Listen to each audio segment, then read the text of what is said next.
I believe that dreams are a gateway for us to understand our subconscious and unconscious minds better. When we sleep, our soul travels to other dimensions, and the dreams can be the recollection of that memory. Welcome, my brave hearts and sensitive souls, to Embrace Your Sacred Nature podcast. I'm your host and soul guide, Tanya Ho. And today I want to talk to you about something that has fascinated me since I was young, and is all about dreams. I always remember my dreams, and by the time I was a teenager, I've learned to write them down in my journal. I even bought one of Robert Moss's books on dreams at that time, but of course, I didn't really understand what I was reading.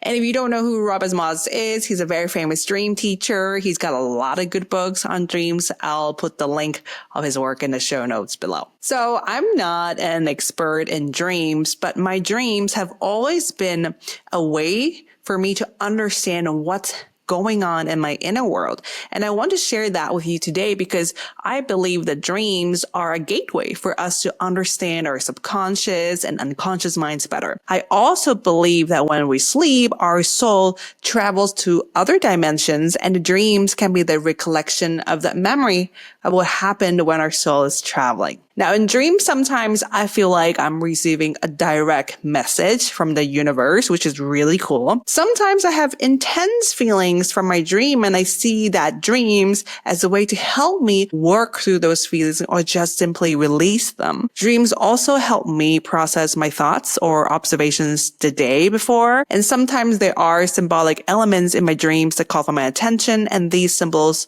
are giving me signs, clues, and hints of what's going on with me subconsciously. Now, just a disclaimer here, not everything in the dream has to be symbolic. We can definitely fall down into this rabbit hole when we try to overanalyze every element in a dream as a symbol, and that's when we'll get too much in our headspace. Instead, let your heart and your intuition guide you to understand your dreams. I believe that our soul, our ancestors, our helping spirits in the universe speak to us through our dreams. So dreams are such a beautiful and creative way to explore our inner landscape.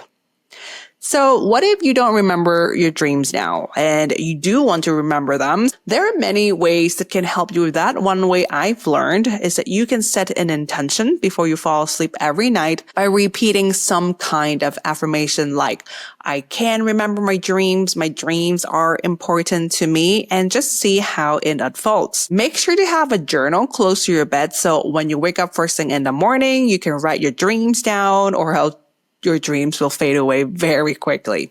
Sometimes it may not be possible to write them down first thing in the morning, which is usually what happens to me, especially when my kids are awake around the same time. So in this case, I would suggest you repeat the details of your dreams in your head over and over again. Basically, you're memorizing dream, because that's what I do to help myself remember my dreams, and then later I can write them down. Because if I don't write them down later, it's like smoke. The memory of the dream will just fade away very quickly. Now, in today's episode, I want to share with you 5 ways of how my dreams have helped me personally and how I believe dreams can help you as well. So number 1 is to receive messages and guidance from your spiritual support team. When I say spiritual support team, I mean your spirit guides, angels, power animals, ancestors, masters, teachers, any god or goddesses that you believe in, the universe, the divine. Now, to be honest, it doesn't happen all the time to me, but when it does, I know there's an important message that's trying to come through to me. When I'm in the dream and I recognize it's important, I will try my best to remember it so I don't forget when I wake up. I shared back in episode 4 when I talk about intuition of how I received my son's Chinese name in a dream from my grandfather, who I've never met before in my real life. Actually, I also received the English name of my son in my dream. So it was a really cool and funny dream. In the dream, there was this guy. He was very charming with all the ladies, and his name was Marin. And that's the name of my son now. And I remember in the dream, I was thinking, oh my God, it's such a cool name. I want to use this name for my son. I looked up the meaning in my dream, and the meaning said it was something like having power, like lightning or thunder. And when I woke up in real life, That was not the official meaning of the name, but I still love it. I think in the official meaning, it was actually a name of a patron saint in Scotland. And now that became the name of my son. By the way, for my younger son, nothing like this came through in a dream at all. But I thought that was quite cool, and I believe that was also the message from the universe for me. Number 2 is to release any repressed feelings. Now, one time in my dream, I was feeling so angry, like this volcano exploding. I couldn't remember the details of the dream. And when I woke up, I remember this intense anger, and I was like, oh, I didn't even know I had that in me. So instead of overanalyzing why that could be, I felt it was just my body's way to help me release all the repressed feelings I had, and I thank the dream for that. Number 3 is to experience feelings that you want in real life. Sometimes I meet celebrity in my dreams, or I experience very empowering adventures. And when I wake up in the morning, I feel really good about myself, really good about my life, and just like anything is possible. And I'm really grateful for these type of dreams too, because they remind me that we can recreate feelings that we want to experience in real life. For example, if I'm feeling nervous about teaching an upcoming workshop or retreat, I can recall the dream that gives me the feeling of confidence, and I can channel that through. I can recreate that feeling and allow that confidence to come through in my real life. Number 4 is to spend time with a deceased loved one. Yes, you heard me, a deceased loved one. So hear me out. When my dad passed away suddenly, I missed a chance to say anything meaningful to him before he passed. Our last conversation was about the tsunami that hit Japan back in March 2011, and that was the same month he passed away. With his death, I've learned and understood a lot more about different dimensions out there that the shamans and the other ancient cultures and spiritual traditions talked about. So in my own experience, I truly believe that there are other dimensions out there, and only because we're in one and we can only see one with our physical eyes, it doesn't mean that other dimensions don't exist. And the analogy I like to use is watching TV. Now, just because we're watching one TV channel now, it doesn't mean that other channels don't exist. We just don't see them now. So I do believe that dreams are a gateway for our souls to access and to travel to these different dimensions. Now, since my dad passed away, I've met him many times in my dreams. We hung out in our dreams. And in most of my dreams, I didn't even remember that he was no longer alive in real life. So to me, I believe it's my dad visiting and letting me know he's okay and he's looking after me, watching after me from another dimension. And I feel good about it, which is what really matters. Number 5 is to understand what's going on with you subconsciously through symbols. Now, symbols and dreams have always been fascinating, and there have been quite a lot of psychoanalytic and psychological research done on this topic already. And like I mentioned at the beginning of this episode, not all elements in the dream have to be symbolic, so we just have to be careful of not falling down into that rabbit hole of overanalyzing. But, how do we know if there are symbolic meanings in dreams? Now, to me, when I see animals, numbers, names in my dreams, I consider that as a potential symbol.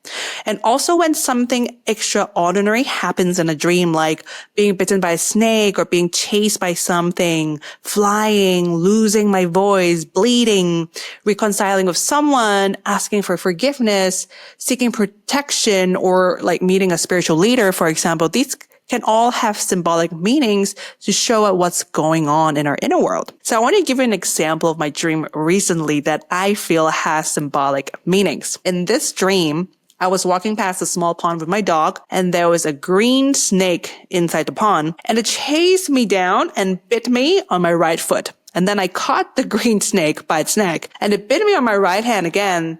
Someone else was there to help me, and then they killed the snake. We killed the snake together by puncturing its neck with a sharp stick.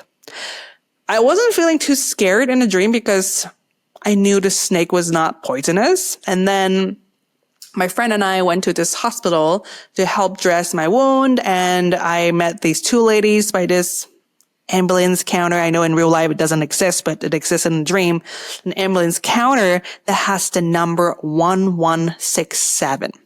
And one of those ladies asked me, how deep did I think the bite went? And I was thinking it was a weird question to ask. And I was really thinking about it. And I was like, not too deep, maybe 3 layers. And then I woke up to the alarm.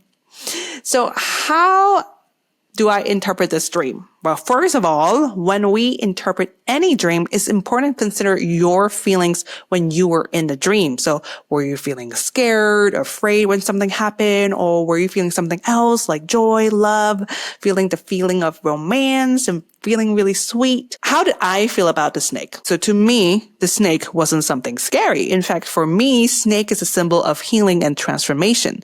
It's all about letting go and shedding old skin. And interestingly enough, 2 days ago in real life, I did pick an oracle card that said snake spirit, time to heal, and the card number was 55. So being chased by the snake in the dream was a bit scary, and being bitten by the snake did feel a bit painful. But I wasn't feeling scared because in the dream I knew it was not poisonous. So intuitively, I felt the dream was reflecting to me that some kind of healing is happening to me right now in my life. The number 1167 appeared twice in my dream and really stood out to me. So I Googled the number as an angel number to find out its meaning. And this number could mean new beginnings and positive change, which made sense and aligned with the other symbols of this dream. Later on, I shared this dream with my mentor, and she gave me a couple intuitive insights as well.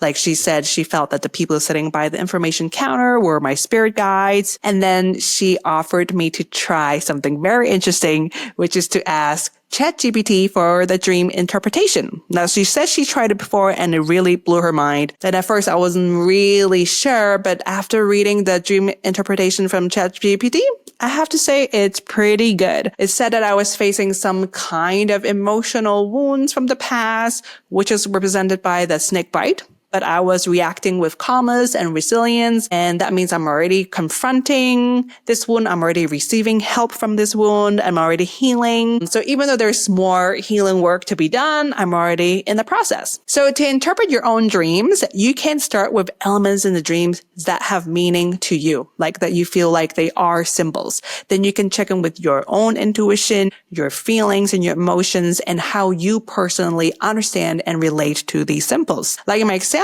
for me, a snake is a symbol of healing, but for another person, it may mean a completely different thing. I do feel like Google and ChatGPT can be a really good tool to give you some insights and new perspectives to interpret your dream as well. So definitely write your dream down in your journal too, and just notice how your day unfolds and see if there are any elements in your real life that connect with your dream somehow. Okay, so in today's episode, I share with you 5 ways on how dreams can help you. To recap, number 1 is to receive messages and guidance from your spiritual support team. Number 2 is to release any repressed feelings. Number 3 is to experience feelings that we want to recreate in our real life. Number 4 is to spend time with a deceased loved one. And number 5 is to understand what's going on with you subconsciously through symbols. So dreams are such an important gateway for us to tap into our inner world and other dimensions. And it is confirmed by scientific research that we humans dream every single night, but it's just that we may not recall the dreams. So when we start to recognize the power of dreams in our lives and how dreams can help us, we can start to build this better connection with our dream world and use our dreams to understand ourselves better and to receive guidance for our highest good. So let your dreams speak to you tonight, because there is no coincidence that why you're listening to this episode now. If you don't remember your dream, but you want to start recalling your dream, remember to set your intention at night before you sleep, so it can help to remember your dream, and place your journal next to your bed so you can start writing down them when you wake up as well.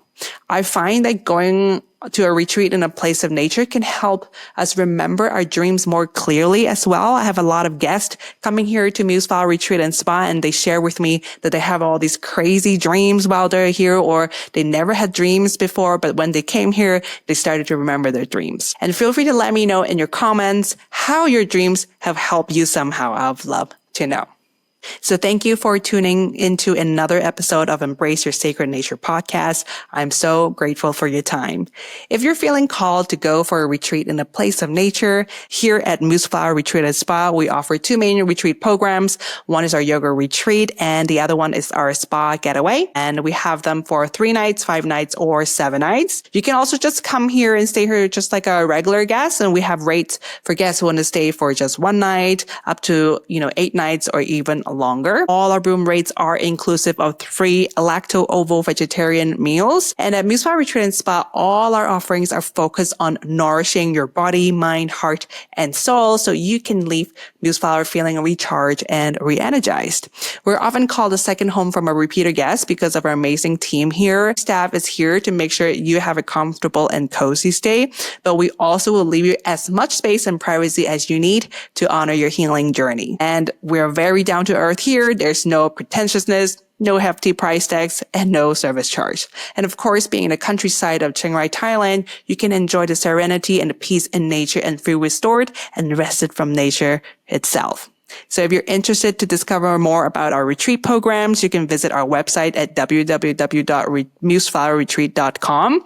We also have a free 500 baht credit voucher that you can use towards your retreat or spa booking when you sign up for our newsletter, which is the same newsletter for this podcast. So I'll leave the information in our show notes below. As always, I've loved to stay connected with you, so you can find me on social media, hit the subscribe button, leave a comment below to share your thoughts and questions, and you can go to my personal website, www.tanyaho.me, to download your free How to Perform a Simple Fire Release Ceremony at Home guide today. And remember, your energy is your magic, so be you and no one else. This is Tanya from Museflower Retreat and Spa, and I'll see you in my next episode.